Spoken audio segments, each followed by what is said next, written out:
情。对于某些无中生有或别有用心的所谓知情人士透露，希望媒体朋友们认真甄别，切勿轻信。Ang sabi ho nitong tagapagsalita ng China, hindi ho nag-apply ng asylum itong si dating Pangulong Rodrigo Duterte sa bansang China. At dapat manghingi ng paumanhin itong mainstream media na to sa pagpapakalat nila ng fake news dito kay dating Pangulong Rodrigo Duterte. Ano pa ba naman ang gusto nyo? Nandun na sa dahig yung si Tatay Digong. Yung correspondent nyo nagkakalat doon sa dahig. Ano pa bang gusto nyo? Kinidnap na't lahat. Nakakulong na sa ICC. Nagpapakalat pa kayo ng peking balita. Ano ba gusto nyo mangyari? Teka lang. Etong mga to talagang kayo dyan sa mainstream media, ha? Kaya pinagpapalit na kayo ng ating mga kababayan sa mga vlogger dahil dyan sa mga kababuyan nyo na yan. Ang problema kasi, pagka dapa ng kalaban nyo, huwag nyo na sipain. Hindi maganda yan yung kumbaga optics sa sambayan ng Pilipino na yung kalaban mo dapa na sisipain mo pa sa mukha. Napakapangit na kung tignan noon. Lalo na pagka yaang binabanatan nyo, pinakamamahal, talagang mga OFW, dinudumo kahit saan siya magpunta. Tapos ganyan ang ginagawa nyo kay dating Pangulo Rodrigo Duterte. Maiyaya naman ho kayo. Eto mga kababayan, yarin lamang na pag-usapan natin tong GMA7 na to. Eto mga kababayan, panuorin nyo ho kung paano itrato ng ating mga kababayan dyan sa Netherlands itong si Maris Umali, ang kanilang pinadalang reporter dyan sa Netherlands. Pati yung mga kababayan nating OFW napuno na rin dyan sa ali na yan. Di na siya pinapansin nitong si Senator Robin, yung away na gusto niyang pasiklabin between BP Sara at Spock Sari. Napakarami yung problema nitong ali na to. Kayo dyan sa GMA, ano nyo na to, pabalikin nyo tapos magpadala kayo ng bago. Ipadala nyo si Joseph Morong para mas masaya. Hindi ako masaya sa trabaho nitong si Maris Umali. Panoorin nyo ito mga kababayan. Bias!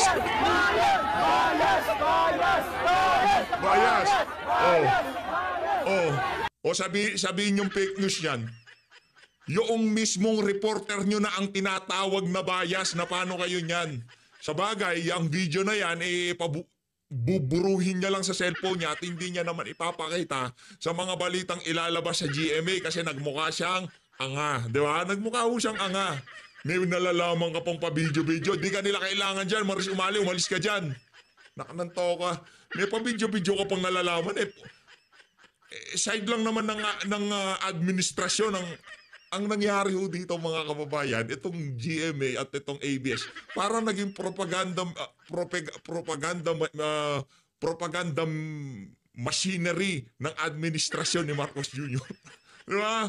Lahat na lang ng pabor sa administrasyon, ilinalabas itong mga mainstream media na to. Kaya huwag ho kayong magtaka, kayo dyan sa Malacanang, kayong mga ensaymada, kayong mga nasa mainstream media, kung bakit mahal na mga OFW, yung mga vlogger. By the way, mega love shoutout ho muna tayo. Nakalimutan natin kanina. Segwayin ho muna natin.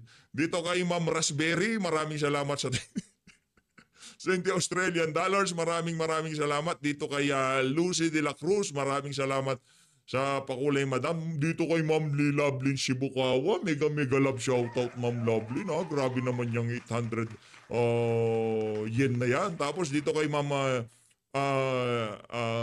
Jordan Gabico, maraming salamat po sa pagsuporta sa PH Update. At dito kay Ma'am Jennifer Popman Romero, mega love shoutout. Yan ang dahilan. Dahil tayo dito, lahat ipinapakita natin. Wala tayo kumbaga unfiltered. Diba? Wala tayo sinasala kung ano yung mga lumabas sa camera na yan, kung ano man yan, bahala na ho kayo yan, paano nyo i-take yan. Kaya naman mga kababayan, kung gusto nyo kahit paano magkaroon ng pagbabago kahit na hindi pa presidente itong si BP Sara sa 2025, dito sa 2025 midterm election, Duterte, black voting ho tayo, mag-aala INC ho tayo dito sa election na to. Magpapakaala INC ho tayo. Doon sa dalawa, bahala na kayo. Kung sino mang gusto nyo iboto doon sa dalawa na yon, di ko na ko kayo pipilitin kung sinong gusto nyo, boto nyo. Ha, kung boto nyo yung kapitbahay nyo, wala ko tayong problema dyan. Pero yung sigurado, yung Duterte, black voting ho tayo dyan. No? Kung si, kaya nyo yung mga kamag-anak nyo, kung ayaw nilang boto, basta convincein nyo pa rin sila kahit na anong mangyari para talagang solido atake natin dito sa 2025 midterm election. Hindi lang ho ito si Atty. Vic, yang si Senator Senator Bongos, Senator Philip Salvador. Lahat ho yung mga yan, iboto ho natin. Dahil pagka yan naupo, kahit pa paano, maiibsan natin yung mga kababuyang pinaggagawa ng administrasyon itong si Marcos Jr. Puro ay, baka sabihin na naman, ano ba mga kababuyang ginagawa ni Marcos Jr.? Walang humpay na ayuda, flood control, kulang-kulang na BICAM report na yun ang pinagbasihan para sa ating 2025 budget, pangunguha ng mga pondo sa mga iba't ibang ahensya ng pamahalaan o mga GOCC kung tawagin, kagaya ng PhilHealth at iba pang government owned corporation o kung ano. Yung mga kababuyan na ginagawa ng administrasyon na yan, yung walang pay na pamumulitika, walang natatrabaho sa Pilipinas dahil dyan sa mga kabalbalan nila, matitigilan ho yan mga kababayan. At dahil dyan, pakinggan na ho natin ang mga punto de vista ng isa sa ating mga iniidolong kandidato. Mapumahusay ho ito. Ito, sabihin ko sa inyo mga kababayan, no? Itong mama na to, hindi ho to kagaya ni Tolentino na pagka nanalo na, wala na ho. Yung kanyang tumulong, sasabihin pa kay Tatay Digong, politika lang naman. Punta na ako dun sa kabila. Wala akong ganyan si Atty. Vic Rodriguez. Ang basa ho natin dyan, ano ho talaga siya? Totoo ho siya sa kanyang mga pinapangako dito sa panahon ng kampanya. Totoo ho siya. Yan ang nakita natin dito sa mama na to. Kaya naman, huwag nyo, Duterte, black voting, Congressman Rodante Marcoleta 3856, napakadali hong tandaan ng mga numero 22, itong si Senator Bato de la Rosa, ito na ho si Atty. Vic Rodriguez. Ang dami ko hong nakakausap na ordinaryong tao na paminsan-minsan ay nagpo-post po sa kanilang iba't ibang pahina at sinasabing sila daw po ay naiilang sapagkat parang tila nakaamba ang gobyerno na kapag hindi nagustuhan yung kanilang opinyon sa loobin komentaryo o kung anumang posting ay nanganganib silang makasuhan ng libel or cyber libel. Kaya po akin pong pinag-isipan over the weekend na bilang senador po ninyo, akin pong tutulungang maisabatas yung pagpa-decriminalize sa libel. Na wag na po itong gawing isang criminal offense, kundi isang civil offense na lang. Na kapag ka ikaw ay nahatulang guilty ng libel, magbabayad ka na lang ng multa.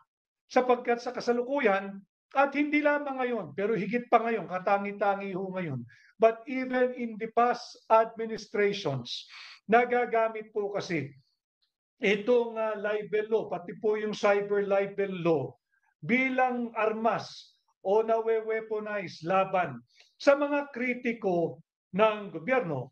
Hindi lamang po kritiko, sa lahat ng Pilipino na pumupuna sa asal, pag-uugali, at kung ano-ano pang pag-aasta ng mga taong gobyerno, elected man or appointed. Hindi po nararapat na i-weaponize itong libel law sapagkat nagkakaroon po ng anomalya kasi pag mangingibabaw ang batas sa libelo o cyber libel over our constitutional right na meron pong garansya at nakaukit sa ating saligang batas. Yung Article 3, Section 4, malinaw po dyan that no law wala akong batas, shall be passed abridging the freedom of speech, of expression, and of the press. Ngayon, paano po natin ipapaliwanag na ang dikta nga, ang garansya nga ng ating saligang batas ay no law? Walang batas ang dapat ipasa at makapasa na siyang babawas, kikitil, bubusal sa ating karapatang magsalita, magpahayag at magbalita kung nandiyan yung batas sa libelo or cyber libel. At ang kaparusahan ay isang criminal offense. Kaya po bilang senador ninyo, aking itutulak na i-decriminalize na o wag nang gawing kriminal ang kasong libelo o cyber libel. Sapagkat malinaw naman din po dyan, napakarami na pong desisyon ng ating Korte Suprema. Ang sinasabi, ang tema laging sinasabi ng ating mga lingkod bayan, halal man o hirang, ay hindi dapat balat sibuyas. Bakit kanyo? Babalik tayo doon sa tinatawag nating Article 3, Section 4 of our Constitution, that no law shall be passed abridging the freedom of speech, of expression, and of the press. Malinaw po yun eh. So nagbabangga. Ano ba talaga? Dapat ba walang batas na siyang kikitil, magmemenos, babawas at bubusal sa ating karapatang magsalita, magpahayag at magbalita na naaayon po yan sa saligang batas? O pwede tayong makasuhan ng libelo, isang criminal case or criminal offense under the revised penal code and under the special law, yung cyber libel. Pag nagbangga po ang ating karapatan na may garansya sa ating saligang batas at ang batas tungkol sa libelo o cyber libel, dapat pong manaig ang ating constitutional right na mayroong constitutional guarantee sa free speech, free expression, and free press or free reporting. Yan po yung ating kadahilanan kung bakit dapat na nating decriminalize ang libel law, pati na ang cyber libel law. Sapagkat paulit-ulit yung sinasabi, higit pa ho ngayon, nawe-weaponize yung libel law, yung cyber libel law, nagagamit pangharas sa ordinaryong mamamayan, sa mga miyembro ng traditional at new media. Kaya aking pinapalukala bilang senador ninyo, aking susuportahan ang pagpasa ng batas decriminalizing libel law. And again, alam po ninyo, yung lagi kong sinasabi, yung public opinion, yung opinion po ninyo should be the constant source of our freedom, of our liberty, and of our democracy. Pag yan ay binusalan mo, pag ito'y ating pinahintulutang mabusalan, mamenos, mabawasan, o mapigilan, nanganganib po ang demokrasya. Nanganganib po ang ating individual rights. Nanganganib po ang ating source of liberty and democracy. Balitang hopya mani, popcorn. Sa Interpol daw magpapatulong ang NBI sa mga vloggers based abroad. Hindi naman ho kasi extraditable yung kasong libelo. Ito na nga ho yung ating sinasabi. Tila nawe-weaponize ang batas sa libelo at cyber libel. Alam mo ninyo, para ilagay natin sa tamang konteksto, bakit ko isusulong bilang senador ninyo to decriminalize libel and cyber libel? Ang mga lingkod bayan, whether they are elected or appointed, sila po ay pasahod ng sambayanang Pilipino. Pag sinabi po nating pasahod, bagamat literally hindi naman natin sila pag-aari, sila po ay kumukuha ng kanilang sahod mula sa buwis na binabayaran ng mamamayang Pilipino. Kasama po dyan yung ating mga Filipino migrants and overseas Filipino workers.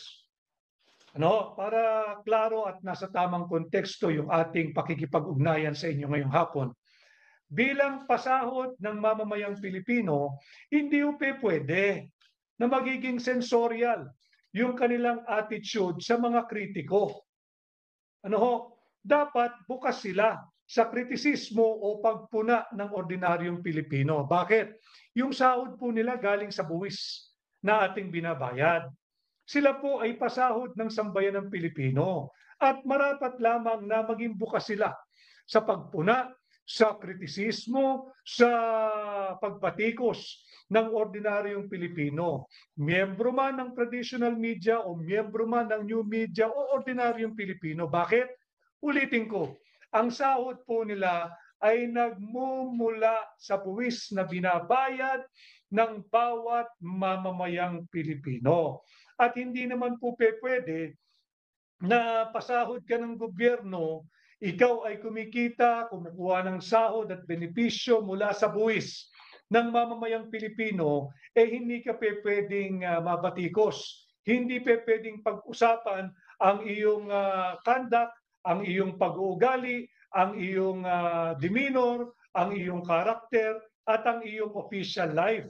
Sapagkat pagka ikaw ho ay taong gobyerno, ulitin ko, elected or appointed, dapat lamang na malayang mapag-usapan ng sambayan ng Pilipino ang iyong official acts, conduct, demeanor, and character. Hindi pwedeng bulong-bulungan na lang kung paano ninyo binubudol ang sambayan ng Pilipino. Hindi pwede po iyon sapagkat kayo ay kumukuha ng sahod mula sa buwis at remittance na nanggagaling sa ating overseas Filipino workers at Filipino migrants. Shout out sa ating mga kaibigan, si Adrian C. and Andrew C. and Johnson Alvarez from Pasig City and San Juan City. Ganon din sa aking mga pinsan, si Francis at Emma Dairit dyan sa United States of America. Mabuhay kayo. Maraming salamat sa inyong palaging pag-alala at sa lahat ng inyong suporta sa akin. Mabuhay kayo. So naroon po tayo, we have to, bilang senador ninyo, aking sususugan at ipapanukala to decriminalize itong libel law. Ulitin ko, sapagkat meron po tayong garansya sa ating saligang batas, Article 3, Section 4. Ganon din o, Article 13, Section 16. Malinaw din po yan, the right of the people. Hindi po nagtatapos doon, the right of the people and their organization to a reasonable and effective participation at all levels, sa lahat po ng baitang, sa lahat ng antas ng social, political, and economic decision-making shall not be abridged. So malinaw din po yun, may garansya tayo, Article 13, Section 16 ng ating konstitusyon. Pero ang pag binasa po ninyo, yung batas natin sa libelo, meron din po tayo yung isa pang provision sa ating saligang batas, yung presumption of innocence.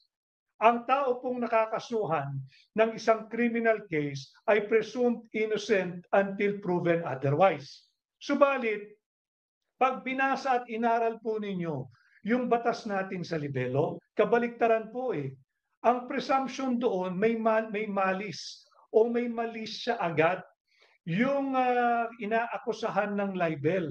Kabaliktaran doon sa constitutional guarantee na you are presumed innocent until proven guilty. Dito sa kasong libel, kabaliktaran ho, pag ikaw ay kinasuhan ng libel, you are presumed to have written or manifested or said something that is malicious and libelous. No, nabaliktad po. Papatunayan mo ngayon na hindi malisyoso yung iyong imputation, yung iyong nasabi, yung iyong isinulat. Bakit nagkaganoon? Sinasabi sa ating saligang batas that you are presumed innocent until proven otherwise. Kaya dapat siguro na pag-aralan itong maigi, pero ako'y kumbinsido bilang senador ho ninyo, number 56 sa balota, Attorney Vic Rodriguez, number 56. I will work for the passage of the law, of a law decriminalizing libel. Gawin na lang natin kasong sibilyan. Hindi naman ibig sabihin ay wala ng remedyo yung mga pribadong tao na mabibiktima ng libel or cyber libel. Hindi po. Meron pa rin. Pero wala na yung imprisonment. Wala na yung pagkakakulong. Hindi na ito kriminal, kundi isang kasong sibil.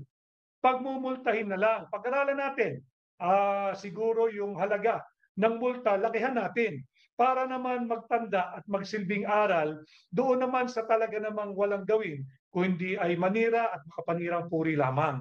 Sapagkat kahit po sa jurisprudence o yung mga naging desisyon ng ating Korte Suprema, dalawang uri po kasi yung ginagawang sukatan.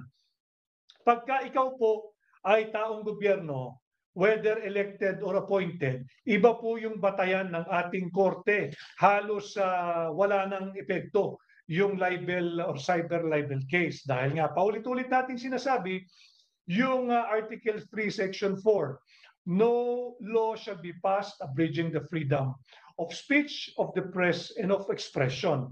Ganon din o, paulit-ulit sa desisyon. Napakaraming desisyon ng ating Korte Suprema na yung mga public officials, yung mga public officers, whether elected or appointed, ay hindi po dapat palat sibuyas. Sapagkat kayo po ay pasahod ng gobyerno.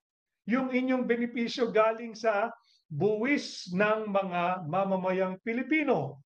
Yung inyong pong sahod at benepisyo ay nagmumula sa remittance ng ating mga Filipino migrants at overseas Filipino workers. So may bangga po yung ating karapatan dyan eh. At ganun din o, paano ka magiging yung libel law, bakit kinakailangan may imprisonment? Nawe-weaponize po, nagagamit na paninda, panggulat, panakot doon sa mga nagsasalita at nagsasaad naman ng tinatawag nating honest dissent o fair, objective, and honest criticisms sa character, sa conduct, sa affairs of public men and women, whether elected or appointed. Dapat bigyan po natin sila ng proteksyon. At ito nga pong anomalya, masasabing anomalya sa libel law, kabaliktaran po eh. Ang constitutional guarantee sa mga may kasong kriminal, you are presumed innocent. Inosente po kayo hanggat hindi kayo napapatunayang guilty. Ang problema, dito sa libel law, ang presumption ay may mali siya kayo agad. Malisyoso yung inyong ginawang pananalita, yung inyong ginawang column o pamamalita o pagsusulat o posting sa social media platform. Kabaliktaran. Ano na nangyari? Doon sa lahat tayo may presumption of innocence until proven otherwise or until proven guilty. Yan po yung kadahilanan na over the weekend, ang dami ko pong nakaharap na personal, ang dami ko pong natanggap na mensahe, pati yung mga tumatawag. Ang nagiging issue po namin over the weekend, talagang madami. Kaya sabi ko, ito magandang pag-usapan din ngayon, ay natatakot sila doon sa libel or cyber libel. Dapat po yan talaga ay kasong civil na lang or civil case na lang. Pagmultahin, wala nang imprisonment dahil sa kasalukuyan po, ang imprisonment pong ang kaparusahan po dyan, pag ikaw ay na-convict sa libel, I think ay at least 4 years to a maximum of 6 years imprisonment. Tanggalin po natin yan. Yan po ang aking isusulong, yan po ang aking itutulak, yan po ang ating isasabatas bilang senador ninyo. Dagdag pa, doon na sa mga naunang sinabi ko na ating babaguhin yung plunder law, ibababa natin yung threshold from 50 million to 1 million pesos na lamang. Nandyan din yung pagsasabatas at pagbabalik ng death penalty bilang kaparusahan sa lahat ng mahatulang guilty sa kasong plunder. Nandyan din yung ating pagsasabatas ng pag-amenda sa batas na lumikha sa PIDEA, ating palalakasin ng PIDEA, atin silang bibigyan ng kapangyarihan na isailalim ang lahat ng taong gobyerno, lahat appointed at elected, lalo na yung elected, sumailalim sa taunan or once every 2 years sa isang hair follicle drug testing para makasiguro tayo sa lahat ng ating namumuno mula sa pinakamataas hanggang pinakamababang antas ng serbisyo publiko. Sasailalim natin yan, palalakasin natin ang mandato ng PIDEA. At dagdag nga po dito yung ating pinag-uusapan ngayon, decriminalize libel law. Para naman po hindi nabubusalan, hindi na memenos, hindi na babawasan, hindi natatakot ang ating mga kababayan, miyembro man ng traditional media, miyembro man ng social media o ordinaryong Pilipino na nais lamang magpahayag ng kanilang saloobin, ang kanilang honest, open, and objective dissent or criticisms sa mga conduct, pag-uugali o ginagawa ng mga taong gobyerno o maling pulisiya ng ating gobyerno ay hindi po tinatakot sa kasong libel or cyber libel. Ulitin ko, meron din po kasi tayong Article 3, Section 7. Malinaw din po yan sa ating saligang batas. The right to information of all the people on matters of public concern shall be recognized. Meron po tayong karapatan na malaman ang mga bagay-bagay sa ating pamahalaan, sa ating gobyerno, yung ginagawa ng ating mga opisyal, elected man or appointed, meron po tayong karapatan dyan. At yung Article 13, Section 16, meron din po tayong karapatan. Malinaw po yun, hindi naman nakalagay pribilehiyo eh.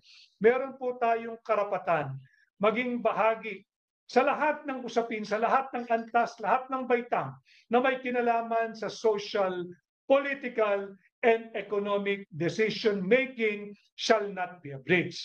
Ano po yung social decision-making? Halimbawa po dyan, yung issue po ng 60 billion pesos na PhilHealth Fund.